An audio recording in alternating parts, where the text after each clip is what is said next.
Before he goes, he wants to raise your taxes. The prominent anti-Trumper teaming up with Democrat Chris Coons to push the Senate's version of a carbon tax bill to match the one the House introduced last month. Here to explain what all this means for your wallet is CPA and financial analyst Dan Geltrude. Merry Christmas to you, sir. Merry Christmas. Good to see you. Okay, Same so here. Explain what this is all about. Well, we already saw this routine already. It just happened in Paris, and we saw the city go on fire. So what does it mean? That we're going to add a tax if passed, which it never will be.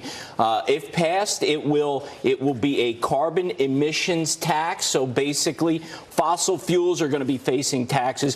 What does that mean? That's going to get passed along to the consumer. And the people who really are hurt the most are people at the lower end of the spectrum, because fuel costs are going up, whether it's for heating, whether it's for your car. It's just not the right thing to do. And Jeff Flake saying in his tweet right there that Republicans need to get serious about climate change, but you say this is just a stunt. Absolutely it is. Look, he wants to get serious about climate change. Guy's got 2 weeks left in office. Now all of a sudden he said we got to get something done. It's just a game. Look, in my opinion, he may very well be aligning himself for a run against President Trump in the primary as the anti-Trump. Understood. We will see. I started off by saying Merry Christmas. Now it's time to give you, the viewers of Fox and Friends First, a Merry Christmas present. You're going to give some free tax advice as to what to do the last few days here in 2018. Yeah, so the first thing is we don't have a lot of time left in this year, but if you're going to have any medical expenses, let's get them in before the end of this year, because deductions for medical are not going to be the same next year. You're going to get less benefits, so let's focus in on that.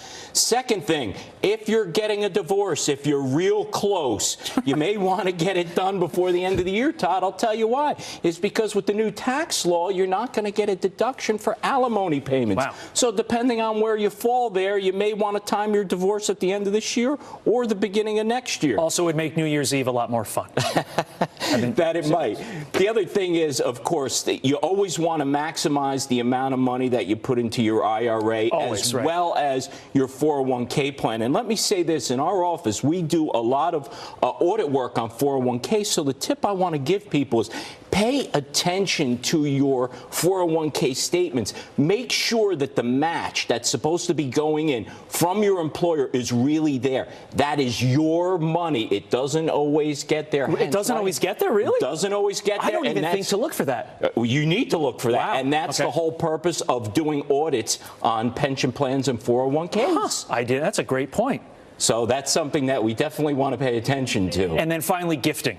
Starting a gifting program. Absolutely. So with the new Trump tax law, we have the ability with the estate tax to gift more over your lifetime. Now, over $11 million per person. I know that's not a lot for you. Right. But if you want to start gifting, now's the time to do it. You have a lot of room to get those gifts over to family members and others. I'm a penny pincher, Dan Geltrude. You should know that as a born and raised in Nutley, New Jersey guy yourself. Merry Christmas to you and yours. Thank you, as always. All right.